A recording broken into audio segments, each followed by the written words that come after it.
Ernie, when did you find out that the team would be retaining you? Well, it was official yesterday at some point, and I'm excited about it. It's been a process for us. Obviously, we've been very transparent about what we're trying to do. We had a game plan, and we wanted to rebuild through the draft with younger players, put ourselves in a good position from a salary cap standpoint moving forward. And I think we've really made some good progress. I'm excited about being part of it moving forward. I know you said that it wasn't something you were focused on, but was there any angst at all throughout the season, not knowing your future beyond the season? No, I really wasn't focused on that at all, as I said. I felt like I had a job to do, and if I did my job well, things would work out.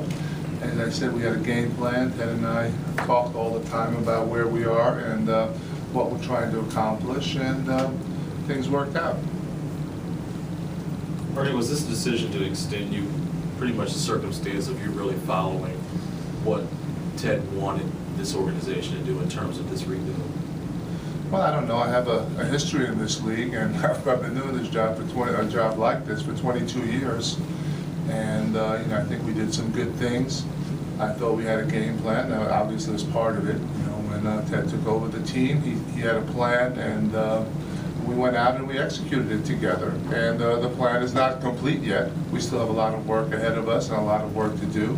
But I think we could really see some progress. And our young players are developing. We've become much more competitive. We've added some veteran players that have really helped us along the way. And I think we have a bright future. Talk about the game plan. Where is that timetable for that game plan right now? Has the recent progress accelerated that, or just how would you view that, where the timetable of the plan is? Well, I think we're a competitive team.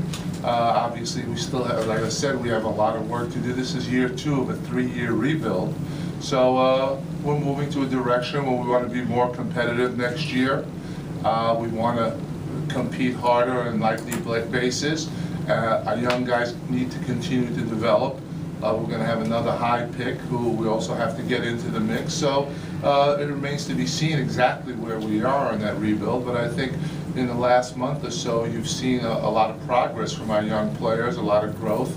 And you know, we also have to remember those players didn't have the benefit of summer league, and they didn't have the benefit of the long training camp. So a lot of them have to learn on the fly. But I think they're coming around now. The team is playing harder. Our defense has greatly improved, especially in the last months since we made the trade for Nene. And we have flexibility moving forward. And I think we're in a nice position to be a competitive ball club next year on a nightly basis. And that's what we have to do. We have to get more consistency as we move forward and our players mature. How does this compare to where this club was when you first took over? Do you feel like this is like 2003 or 2004? And if so, what are the lessons you learned from the early part of your tenure here that you know that you don't want to make the similar mistakes this time around? Well, I think every situation is a different situation. You know, I've had all kinds of different situations, not only here, but in New York and in Milwaukee. And, you know, you have a game plan, and you try to follow up on a game plan. And usually a game plan is set by ownership, and it's up to us to carry it out.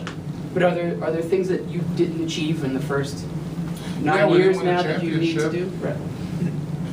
Everybody's always willing and wants to be the best they can possibly be and move forward. But again, you can't really go back and compare what happened because it's a whole cast of different characters. The rules were different, and you know, the whole situation was different. So you know, all we're doing now is moving forward and looking to the future. And I think the future looks good for us. Ernie, specifically, when does this plan start to include acquiring free agents in the summer where you're going to have to actually spend some money on proven talent? Well, we already acquired a free agent the way we look at it in Nene. You know, last summer he was the most sought after free agent in the marketplace.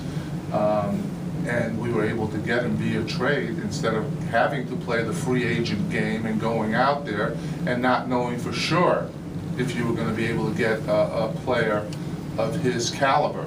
So we feel like we played the free agent game, we just did it a little bit different. And we are paying somebody a very nice salary, and I think, you know, the games he's played for us were 5 and 9, and I think 5-4 rather, and the 4 losses, 3 of them were by 3 points or less against some very good teams. So obviously he makes a difference out there. You know, he knows how to play the game. He's a very intelligent player. He's got savvy, and he's one of those players that commands respect from the opposition and from his teammates.